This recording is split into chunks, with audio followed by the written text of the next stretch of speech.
Good morning and welcome to 59 Minutes. My name is Levi Kones. This morning we are going to be having a discussion on political matters of the week. To join me in doing that is Pan-African Forum Chairman, Dr. David Matsanga. Happy New Year, Daktari. How are you? Happy New Year to all our viewers across the continent of Africa and in the globe. Happy New Year. Thank you very much, viewers. Thank you. Yeah, good to see you, Doc, after so many, after the Christmas season and what came with it. What can you tell us? This is the year we have been talking about in terms of elections. Here we are for Kenya 2022, a big election year. Just before we even talk about the nitty-gritty, what does it mean in terms of the African context? Thank you very much, everybody across the continent of Africa is looking at the beacon of hope. The beacon of hope of Africa is Kenya. The beacon of hope of East and Central Africa is Kenya. The beacon of peace, the island of peace in Africa is Kenya. Many countries have gone down. Kenya has remained a symbol of hope for Pan-Africanism. Under President Uhuru Kenyatta, Pan-Africanism has grown to the level that every person will see in the world. So I believe there is something that you can learn from Kenya, and we look forward to a good election, to having a good election. I'm having a small problem with hearing you properly, Daktari. I think I'm told by technical guys we've sorted that out. But I've heard what you say in terms of us being, you know, a beacon of peace in especially Africa and the East African context. Now, you have been someone who has always said that this country, we are not yet, you know, very ready for an election. Do you still hold that view even in 2022? Yes. And I want to take this opportunity on this national television, one of the televisions in Kenya, make it very candidly, very frankly, boldly. And I want you to record this date today. You to record this date today. That I said, Kenya is not yet ready.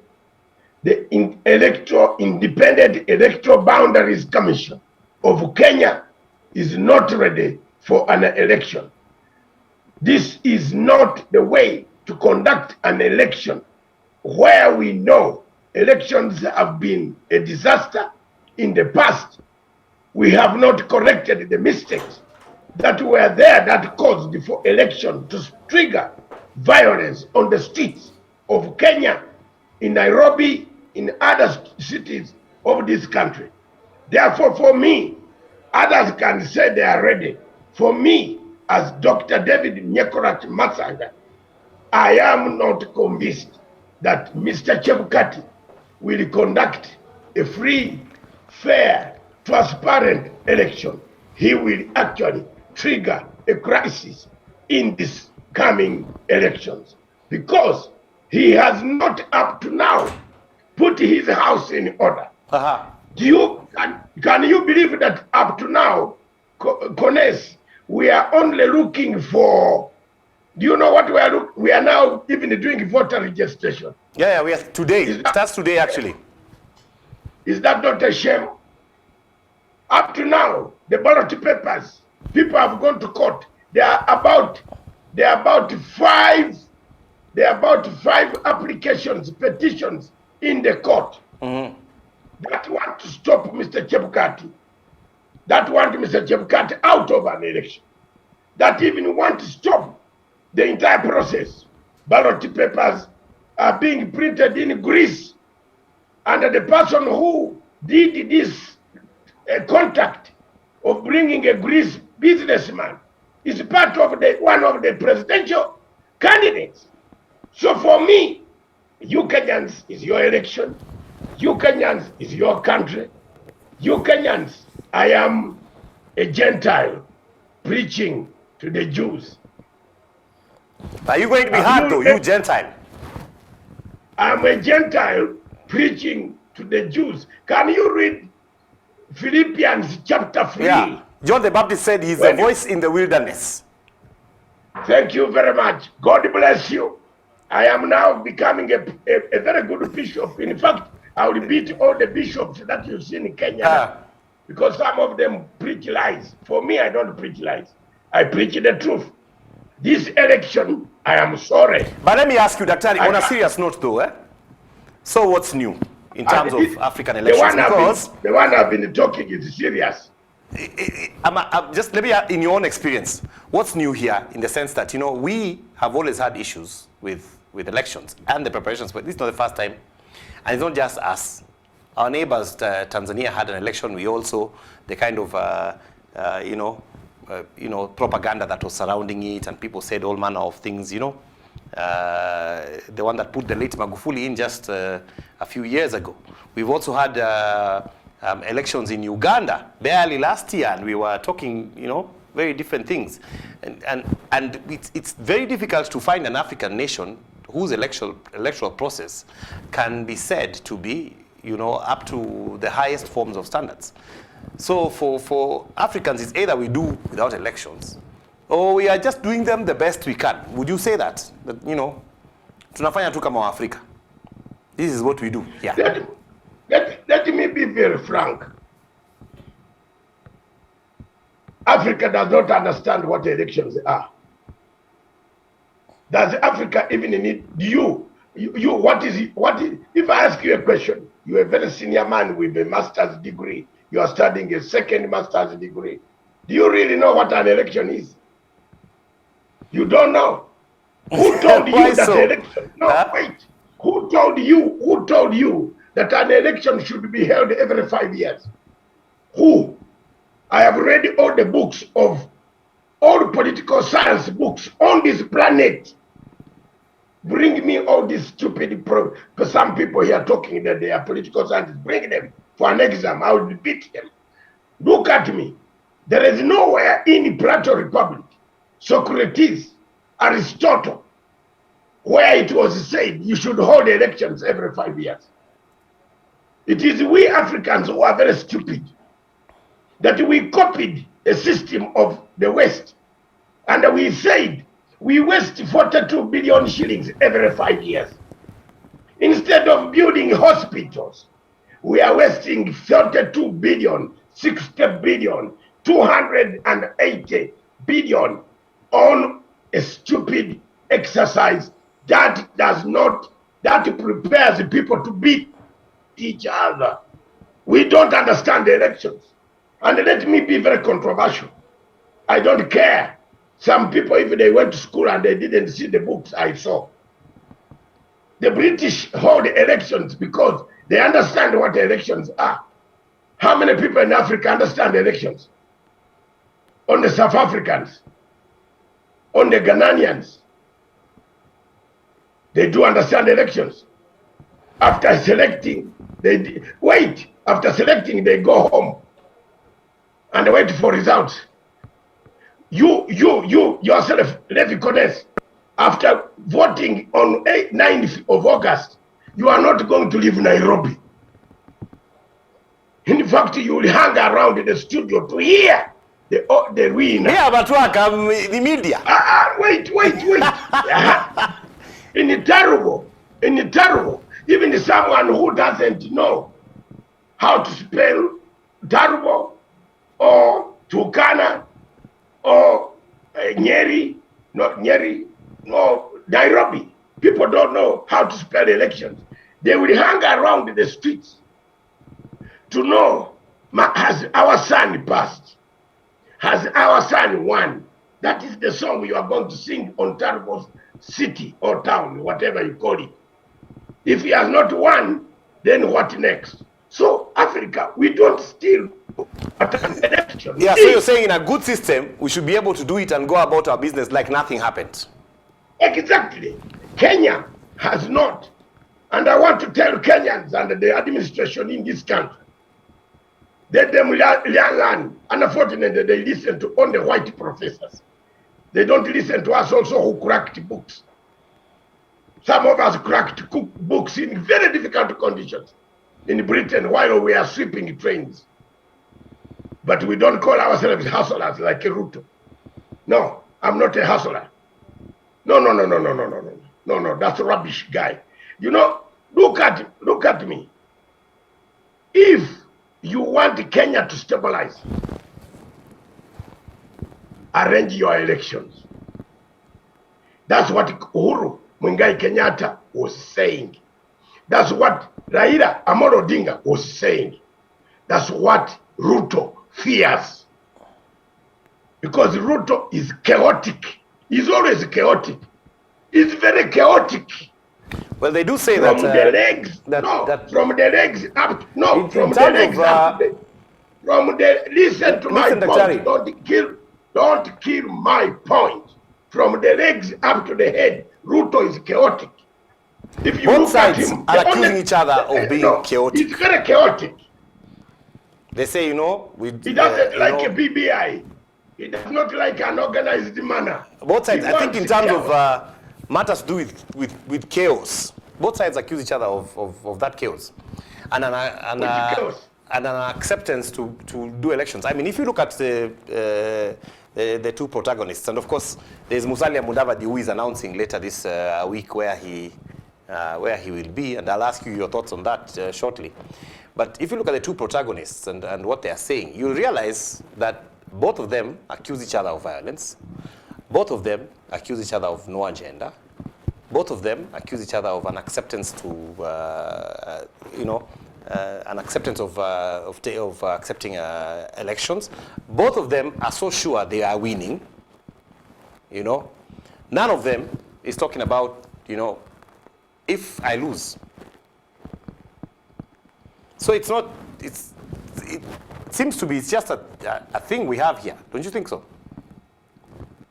Let me tell you, a candidate goes to Malava constituency and asks, and this is what Ruto asked. I don't know whether you are hearing me because we don't want. I'm hearing you. I'm just asking, but you're talking about Malava, that candidate, yes.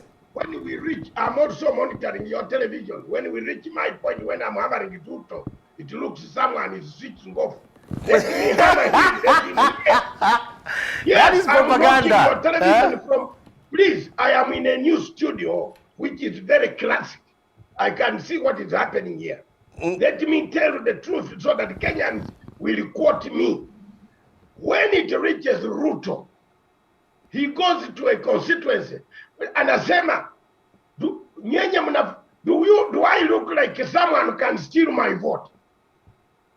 Eh? Mnafikiri mtu anaweza kuiba my vote? Ala, mimi. You see, anybody who has done anthropology like me, anybody who has done psychology like me, I've done something. At least I went to school openly. I did not do work. Nobody wrote my exams like Ruto's exams were written for. Mine were not read. Where I read from a bad background. Therefore, I will tell you the truth. Someone like that who tells you that mimi unafikiri mimi mtu anaweza kuiba kura yangu kweli? That what type of person is that going to an election? Then my biggest worry about the Kenyan elections, and let's be very frank, Mr. Gones, is that two men who never agree on anything easily are on the ballot paper this time. That is Raila Amolo Odinga and William Samoei Ruto. They are on the ballot paper. These are men whose history is well known. I'm honest. In 2007, I was in KICC. It was Ruto who jumped on the table, and I can play you the clips. Do you want me to do so? I have a system I can play for you now. Jumped on the table and wanted to beat Kivutri. It was not a Raila. Raila was just standing there like this. Ruto jumped on the table, sparked the violence that we saw in the Rift Valley. I'm telling you. Let's talk about this. Yes, it's a fact. Go and look at that clip. I don't want to be interviewed by somebody who does not research. And the next time when you are researching, don't doubt what I'm telling you. Because I come here, I prepare myself for you. I don't know which question you can ask. I'm well researched guy whom you see in front of you now. So when you want to doubt look at that clip at the KICC. It's just good to ask, Daktari. Don't get worked up. It was worse, yes. It was worse, but very dangerous. Then now, which side was Ruto in 2007? They were together with Raila. They worked together. Aha.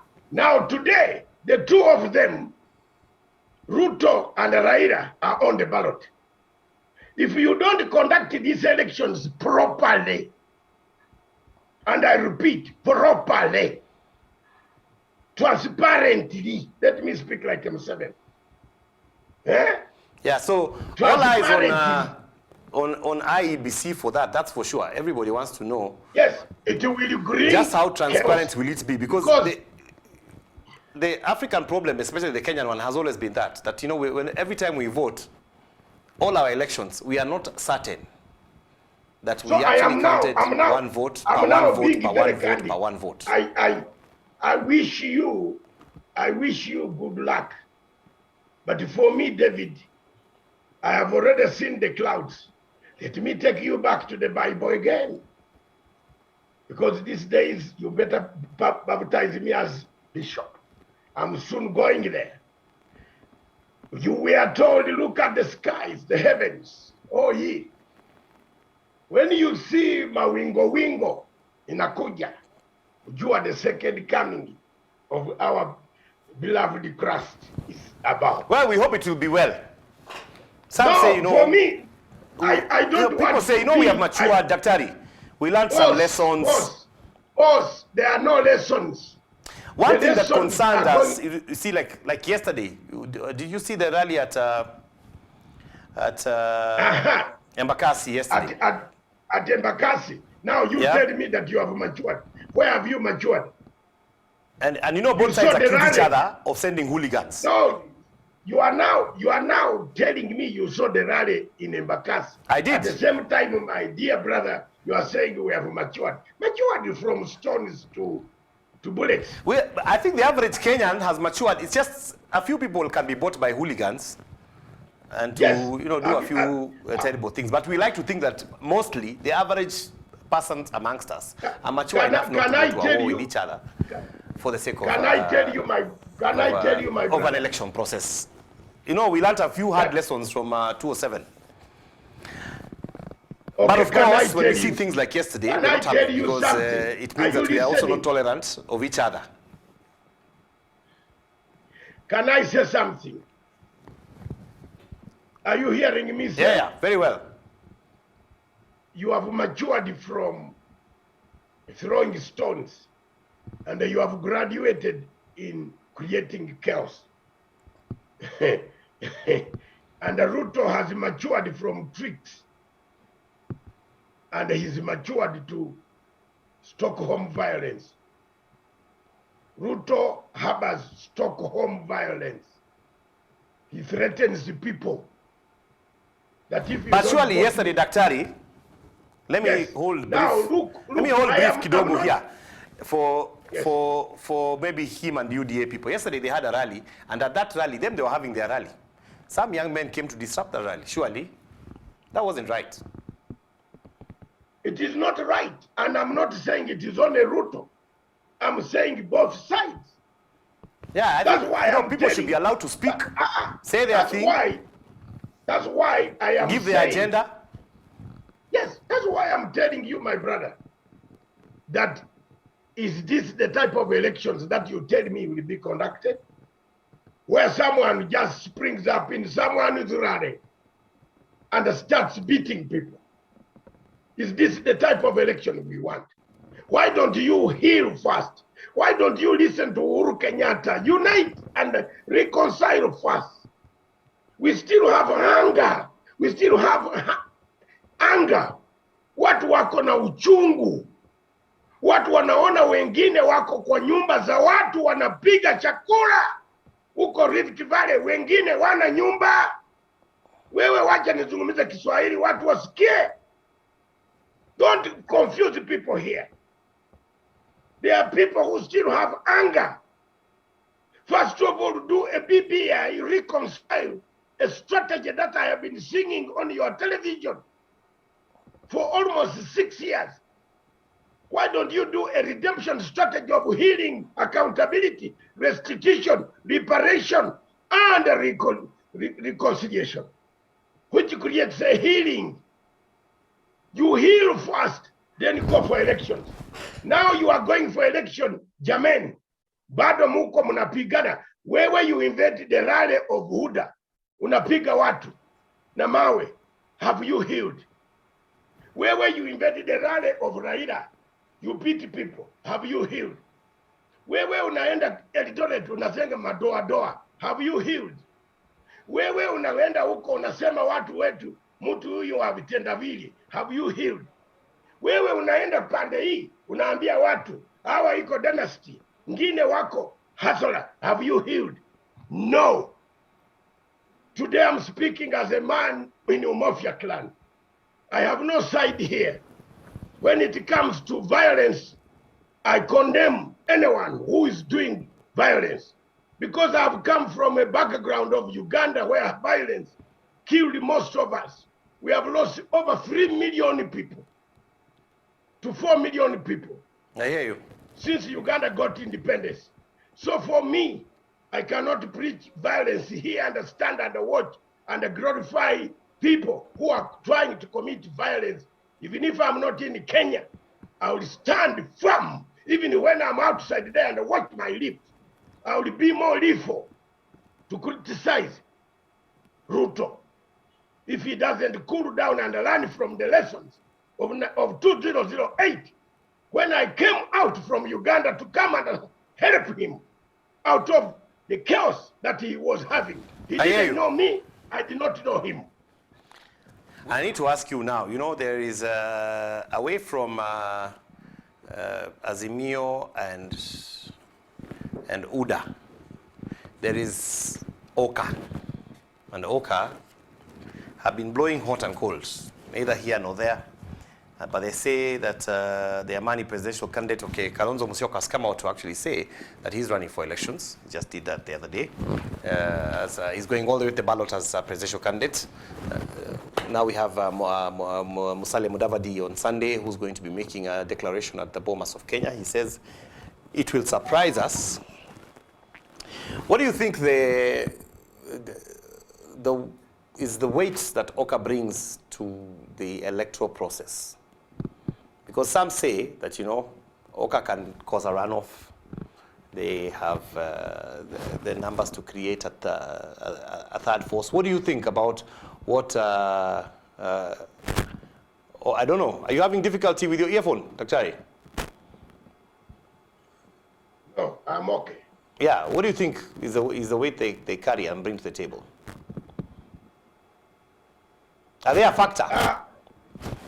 You're asking me a very good question, and you are telling me who? Mudavadi.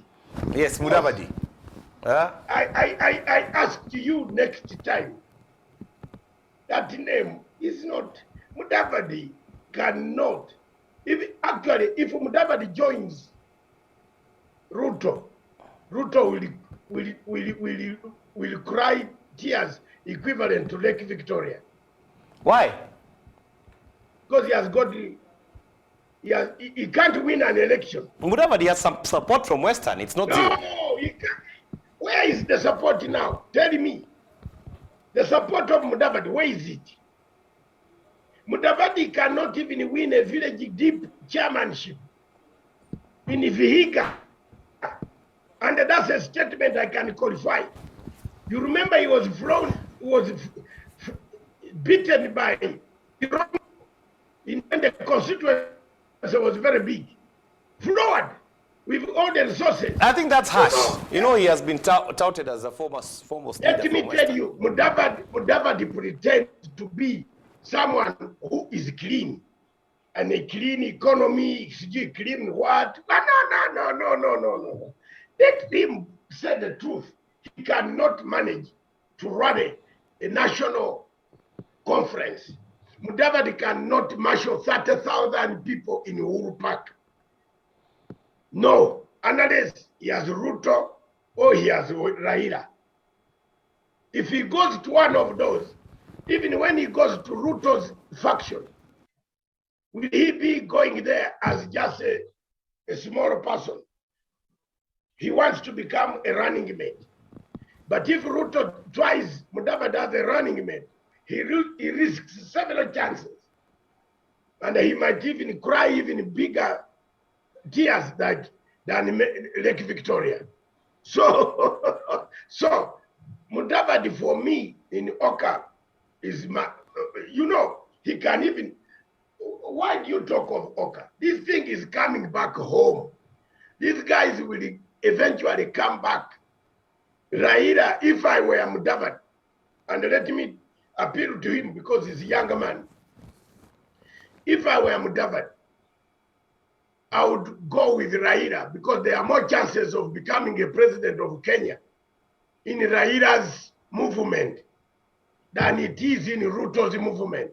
Ruto is young, he's 10 years. Raila is doing Mandela, one term, Mandela. Why don't you think quickly and join a man who is doing one term?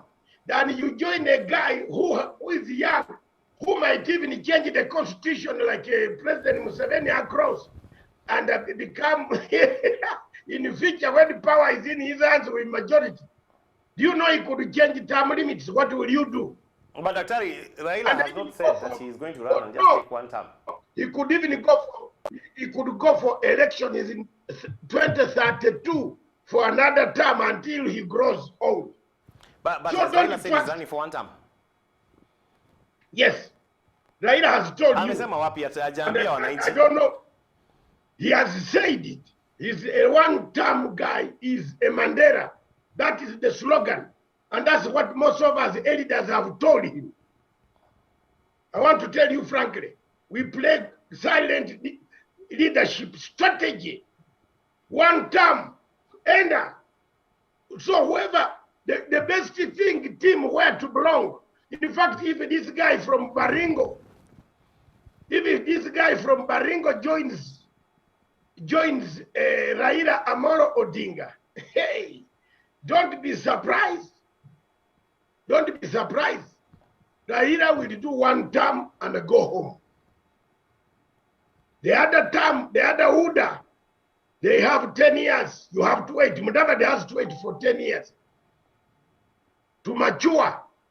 Wine becomes stronger at 10. Then the guy could even say, I am pushing but something. Isn't it sad though, that usually when we talk about these things, people only talk about the positions and, it's only who will wait for how long for who to become president. And one no, I am looking at position and the policy. The best policy that you can have, is of unity. Raila's movement of Azimio la Umoja is unity. Ruto's movement is eating and corruption. Yeah, one would think unity would start with... Tuambiane ukweli, movement ya UDA is full of people. Na hii unity mnafanya daktari, si mnaanza na kuunite na wale mnapingana nao kwanza. You're all Kenya. No, I am telling you.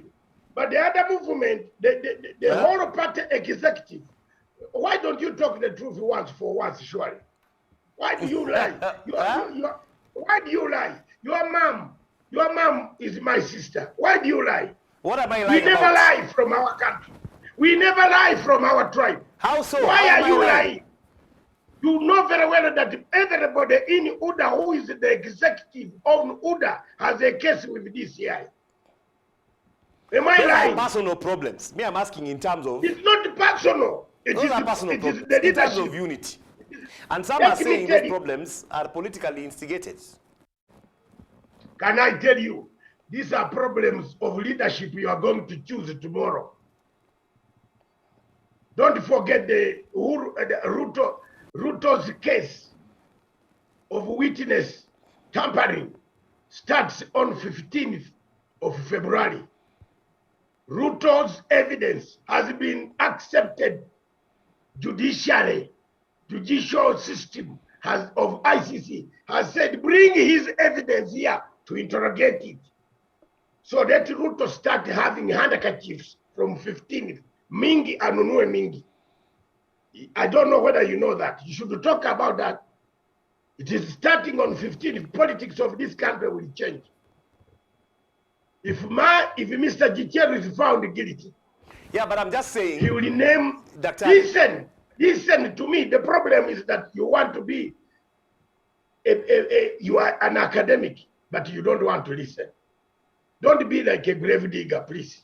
No, I'm listening. It's just that we don't have that much time. So yes, but I'm now telling you, on 15th of February, there will be a trial at the ICC. But I was asking you one question. It will be a very significant trial for Kenyans.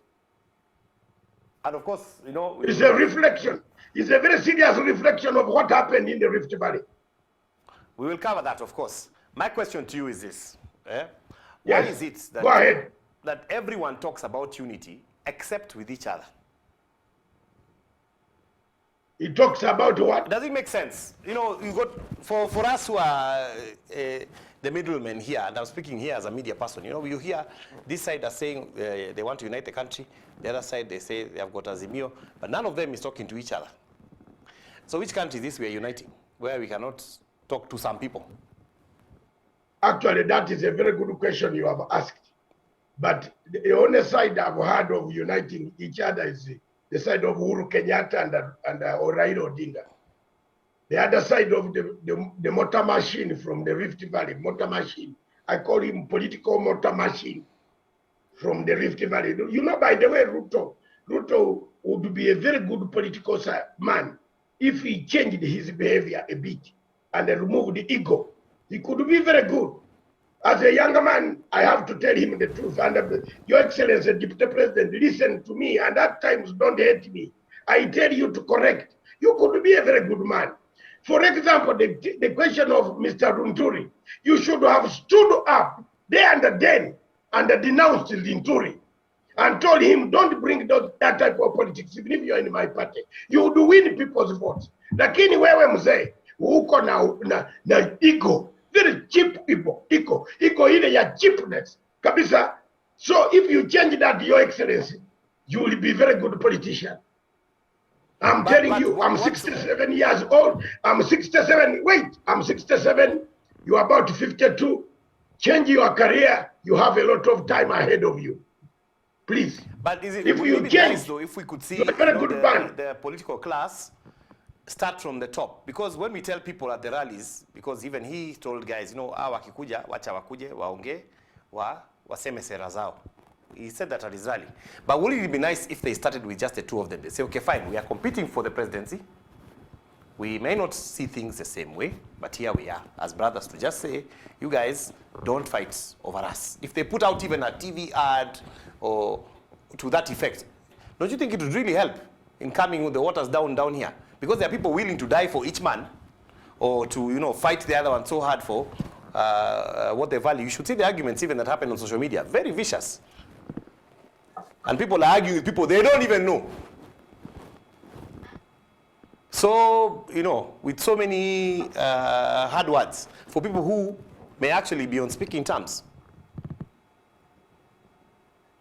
I'm just asking, don't you think our leaders should do more so that we can avoid things like we saw yesterday? Let me tell you, we should begin thinking. I am glad that the BBI is coming to court again this week. I hope the judges of the Supreme Court allow BBI to be done first before elections. I would think elections could, from my point of view, if I was a leader in this country, I would ask Parliament to postpone elections and give time for people to reconcile first. That's my opinion. It's not the opinion of President Kenyatta. But if I were asked as an expert, There are people Brother, who are even just cringing hearing that, saying you cannot postpone elections. Watu wamengoja sana no, hii mwaka. You could go to parliament. You could go to parliament and tell them, if we hold this type of elections, people could die. Because if you see in Embakasi yesterday, people could have died there. So imagine if you see the Madoa talk, people could die, could begin. You know that in the Rift Valley in Tarubo, where you come from, some people have started calling us, can you give me a room in Nairobi? You know that. You want to say no. Don't pretend again. I know you. You are going to tell me something different now. From your eyes. I know you every time. For a long time I've studied your eyes. You're patronizing me. No, but that's the truth. People are beginning to get worried. So the truth, I agree with you. The two leaders have to come out and preach forgiveness, reconciliation. Unfortunately, Ruto is not preaching that. He's instead allowing his brigade. It takes two, Daktari. It takes two. Yes. It takes two. We only have like 2-3 minutes. What would be your party shot today? On Africa. Thank you very much, Africans. The behavior of the Prime Minister of Ethiopia writing a letter to remove another African from an international body, World Health Organization, is something that Africans and the heads of state of Africa should condemn. The behavior of Dr. Abiy Ahmed is like the behavior of Pol Pot, who was the Cambodian leader, who went and killed people in his own Cambodia, then turned around and told people, Cambodia is very good, Kampuchea is very good, come to my capital, Kampuchea. I saw the letter of Prime Minister Dr. Abiy Ahmed replying to what I had written. Dr. Abiy Ahmed, you are a very young man. I have been through in Addis Ababa for many years. I've worked with Zenawi. I have worked with Dr. Tedros. I have worked with the president of Tigray. I've worked with most Ethiopians while in London. And I think your behavior is worse than Pol Pot. You have gone to Tigray to kill people. Eritrea to destroy and kill people. You have called Somalia to take troops to slaughter people. You don't allow even medical treatment to arrive. What Dr. Tedros was saying, allow relief agencies to supply food to the people that you have cut off. You will be taken. And I want to announce to the world, I have begun on this week, on Wednesday, I will be filing an application in the Old Bailey in London. Should Dr. Abiy Ahmed ever step near the Her Majesty's soil, we shall arrest him. And that is not a simple mere threat. I'm going to do it. I've instructed my international lawyers to begin a process, and I'll give you a copy of that petition by the end of this week. We want to try to discipline some of these African dictators. We want to bring them to book, that they can be confined in their own places, that you cannot go and write such a letter against another African. Dr. Tedros' position is a good thing for Africa. And therefore, finally, I call upon African heads of state to boycott the AU summit that is called in Addis Ababa. Let's do it on virtual. Let's not go to Addis Ababa. Because Addis Ababa, the rebels are 20 miles away. How sure are we guaranteeing that our leaders, our presidents will be safe in that building when they are discussing, when the rebels are just 18 kilometers to 20 kilometers away from the capital? I call upon African leaders to desist going to Addis Ababa as long as Dr. Abiy Ahmed, the Pol Pot of Africa, is there. Thank you. Yeah, very, very sad things happening in Ethiopia, and really appreciate your efforts in trying to get peace in that area. We'll be continuing to talk, Daktari, matters to do with the elections even as we go along. I do not know how successful you will be with your quest to see our elections postponed. I think too many people are too vested in our elections to postpone them. You can, but you can invest, boss. You can invest. Kuna watu wamequit kazi bwana, wanangoja kukuwa MCA na MP na governor size. Let me tell you. Let me tell you, my brother. A bad election. A bad election is a tragedy. Is war. A bad election is equivalent to war. I have seen it in Kenya. If you don't prepare a good election, you are creating a war. So it is better not to do it or to do it better. So if I were President Uhuru Kenyatta, I would ask, and I repeat, I would ask the parliament to say, hold on, let's reconcile these guys first. Let's reconcile the country first. I think also, you know what? I think also, Daktari, I think also the president does not want to be seen to be holding on to power, because there are people who would be accusing him to say, oh, you want to overstay. You're using this as a, you know, as an excuse to continue staying in power. You know, the president is not holding on to power. The president. Some would say that if he was to even suggest that you mngoje kidogo, that would be the story. You just want to hold on. Okay, so no, is it better to be beaten and to be killed after a bad election, or is it better to arrange a better, good, organized election? For me, I have no confidence. And let me come back to you again and say it for the 200th time. I have told you that I don't have confidence in a man called Wafula Chebukati to hold your ballot. Because up to today, Mr. Wafula Chebukati does not know where spoiled ballots are kept. Well, up to today, Mr. Wafula Chebukati, Mr. Wafula Chebukati has not opened the server. Up to today, Mr. Chebukati is looking for money. Up to today, Mr. Chebukati has taken ballot papers to be printed in Greece, a country that has collapsed economically, where Ruto can also go and print similar papers with the money he has. Why is he not printing the papers in Nairobi? Is that an election? Those papers are always said to have special watermarks. Watermarks from Greece. You know. We're gonna leave it there, Daktari. We're gonna leave it there because. Let me tell you, the watermark from Greece. Let me tell you, my dear brother, my son. If you went with $20,000 in Athens today, the Prime Minister of Greece will know you are around. That Levi Kones from Tarubo, born from a mother from my clan. He's around with $20,000. That would not happen. He's around in a hotel because the economy of Greece has collapsed.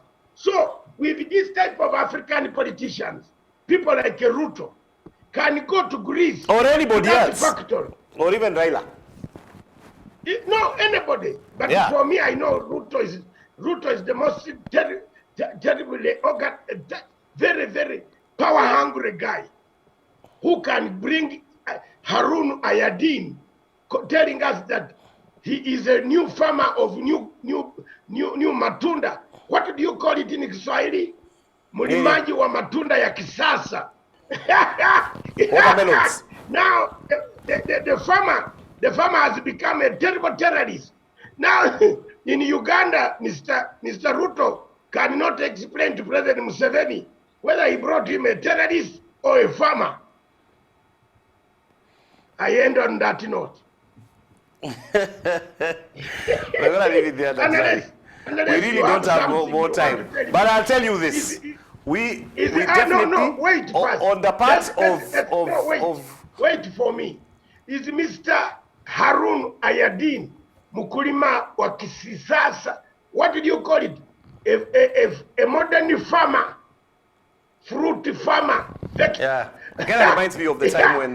So, this is what Ruto is. If you can do that, what about His Excellency, Deputy President, going to Greece, printing the entire, he could bring... Or anybody else, for that matter.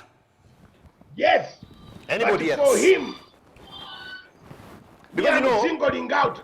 Let me end it there. Out the man. All I can just say is this, Daktari. On the matter to do with the IEBC, we are in agreement in terms of looking at them and putting a spotlight there. And we as media will try and do our job to make sure that they give us the best and most impartial election there can be. And we are hopeful. You know, we are a country that believes in God. We are hopeful everything will go well. Will go well.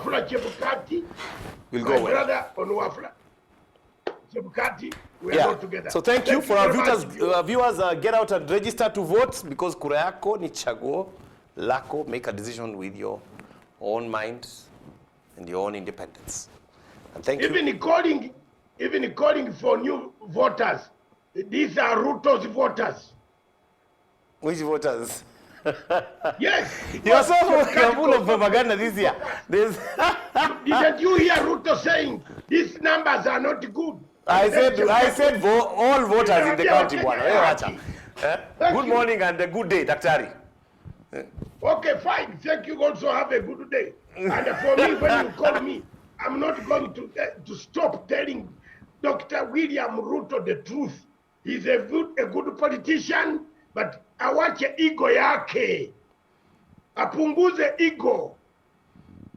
Atakuwa mtu mzuri sana if sawa, let us na wewe punguza makali. Have a good morning, sir. Thank you very much. And congratulate Nick, the son, for wedding. Now I'm happy. For doing what? For doing the wedding yesterday. The other day, a very good wedding. Rousseau introduction. That our son. Have you noticed that for me on the I saw that, yeah. That's a good place to end.